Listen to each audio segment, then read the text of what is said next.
Nagpapalintayog na lang. Ayan. Diba? Dalawang shoe glue. Isang balot na katol. At iba't ibang kulay ng pabalat guys. Ayan.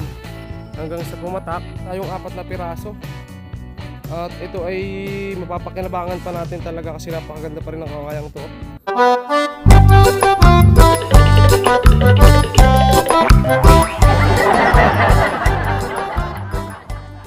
Ayan, magandang umaga po mga kalitar. So ayan, welcome natin yung 2025 ng isang pagpapalipad ng saranggola guys.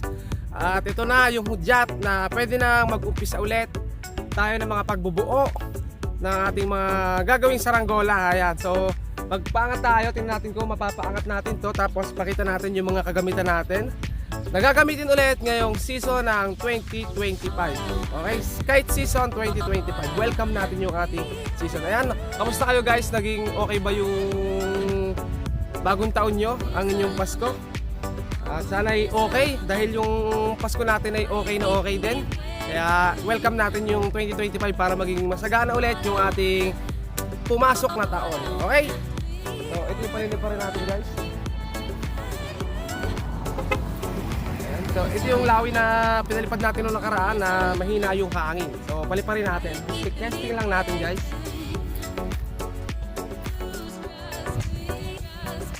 So ayusin lang natin yung parasukat.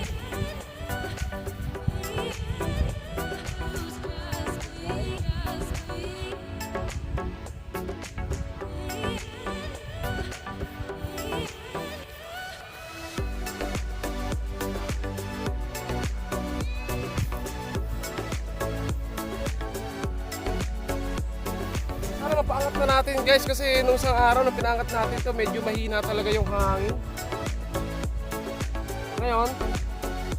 Ngayon lang talaga uminit ulit. Kasi nitong Pasko, bagong taon ay umuulan guys.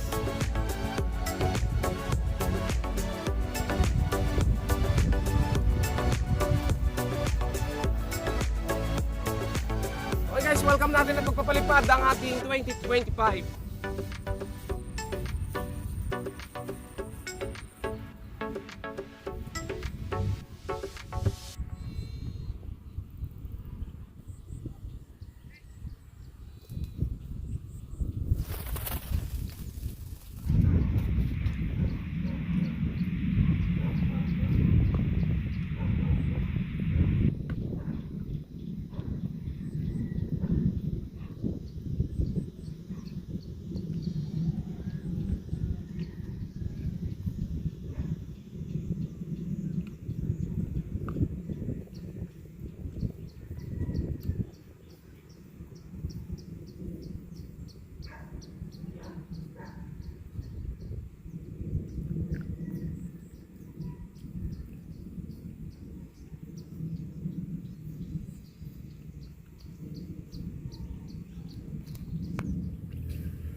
Okay guys, ayan, nakapagpalipad na tayo ng ating saranggola. At ang gagawin natin, tangar naman natin dito. Dito na lang.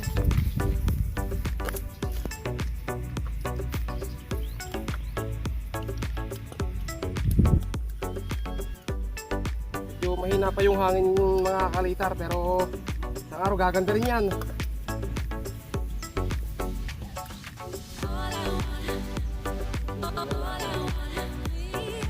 Papalintayog lang yung saranggola natin. Ayan guys yung saranggola natin at ayun o, kita nyo nagpapalintayog lang.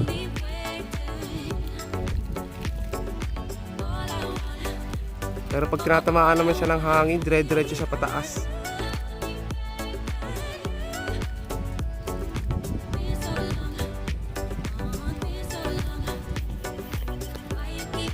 Wow!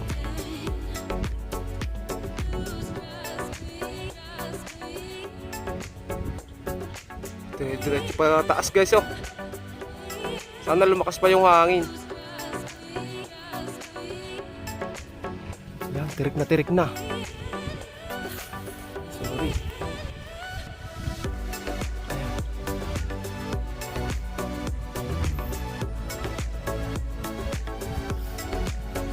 Papansin nyo mga kalitar, yung ating paliparan ay may mga tanim ng mais. Yan yung hindi umabot nung kabilang gagambahan natin. Di ba nag-uso yung gagamba? Hindi tayo nakapangarap dyan kasi wala pa siyang tanim noon. Kasi laging umuulan nung season ng gagamba. Pero ngayon may tanim na.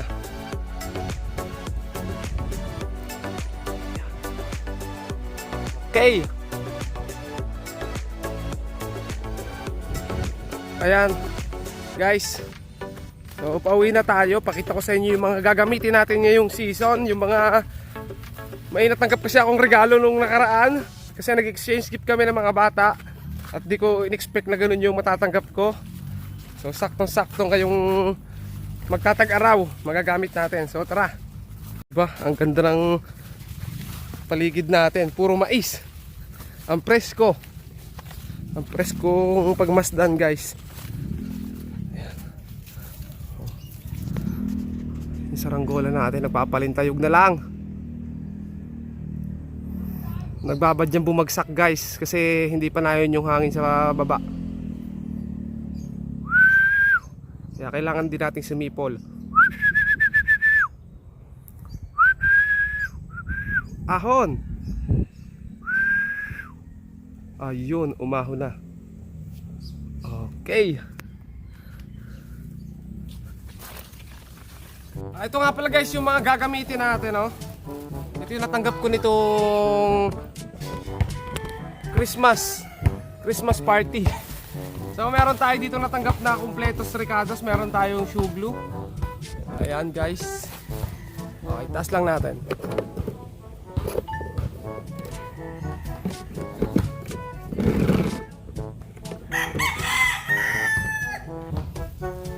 Ito guys, meron tayo ditong magagamit na shoe glue. Natanggap natin nung Christmas party.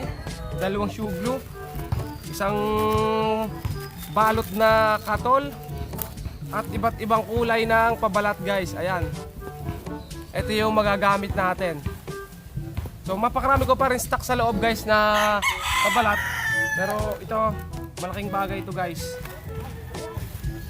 Okay. Tapos meron pa tayo dito. Ito. Ito naman guys yung mga gamit natin noon na naghalo-halo na guys. Kasama natin sa paggawa yung dito. Nakalagay yung mga gamit natin sa boga at sa mga saranggola. So ito meron tayong scope.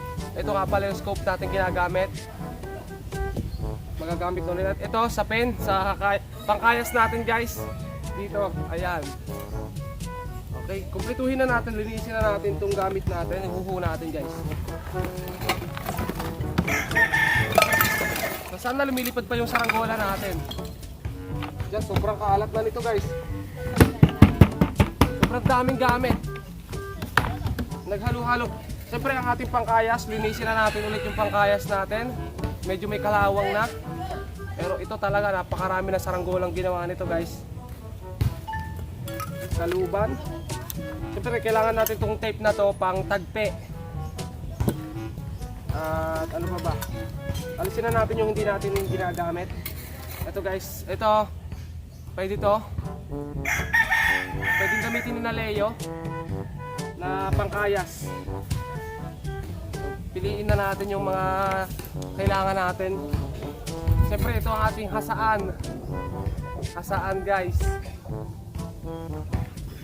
Ito, nandito pa rin yung mga bahay ng gagamba natin mga kakalita, no? At wala na nga lang siyang laman. Gumalit na, oh.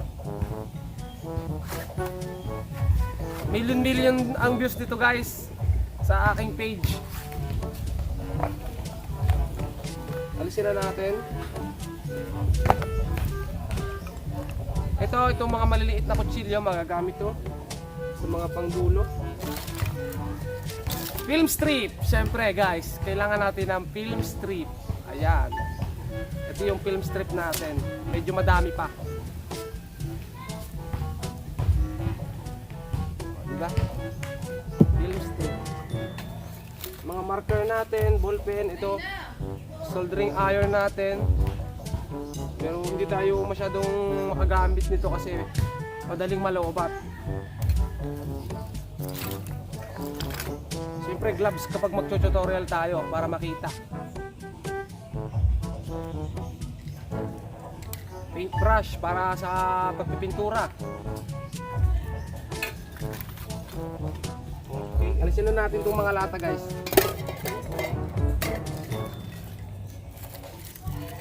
Marker, kailangan natin ng marker. Saka na wala na laman itong ating sign pen. Siyempre ito yung sa kita yan guys, o tinatawag nating bearing. Umiikot pa naman. Mabubuhayin na natin to.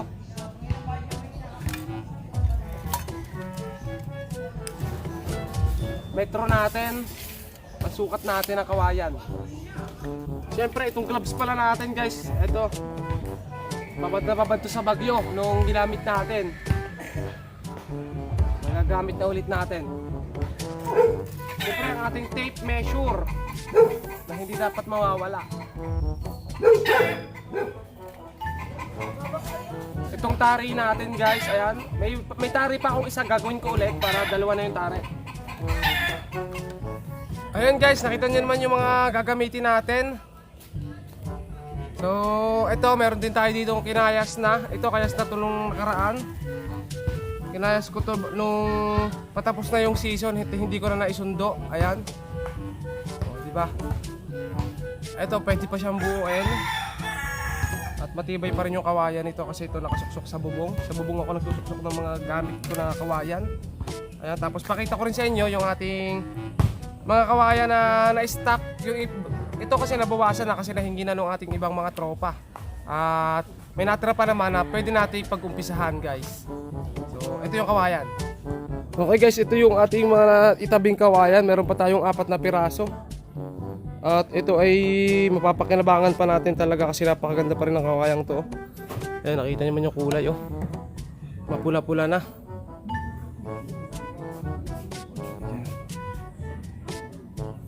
Ayan yung ating mga gamit. At syempre meron pa rin naman tayong mga stock na saranggolang mapapalipad. Antay lang natin gumanda-ganda yun at lumakas-lakas yung hangin. Lagyan natin ng camera to. Tapos ito pa. Ayan guys. So ito nalaglag to dito. May ilang pang piraso dito. Ito mga bigay ito sa akin ng mga dumayo sa kayon. Tapos yung nasa likod meron pa naman. Lagyan lang natin ng sumba tapos paliparin natin. Itong bangka kulang lang nito laya guys eh. Pero matibay pa naman yung frame. Yung burong natin nandun pa sa may likod. Kaso baliin na. Ang dami ng bagyong dinaanan nito guys. At yung ating Big Diamond kahit nakaligaw naman nung nakaraan. Ayan. Butas-butas at laylay na yung pakpak. Kasi wala siya mapaglagyan. Pinapahid siya ng hangin dyan hanggang sa pumatak, tapos maulanan. Okay. Siyempre update ko nga pala kayo sa mga pinagagawa natin ngayon. nung tayo ay hindi nagsasaranggola. Meron tayong mga alagaang manok. Ayan guys, malalaki na.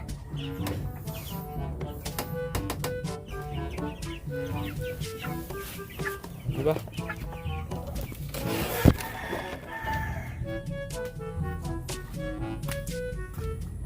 Ay meron pa pala dito guys, yung gagamba. Nabali na rin dito sa lalagyan, oh.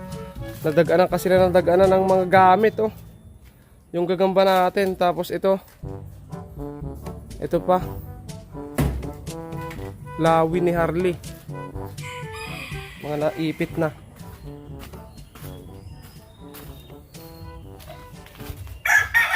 At ayan guys, hanggang doon na lang muna yung videos natin. Nag-update lang tayo sa mga ginawa natin o gagawin ngayon 2025 season. So ayan, hanggang doon na lang. At subscribe sa mga bago pa lang dito para masulit nyo yung darating na season dahil marami tayong gagawin tutorial. Bye bye guys.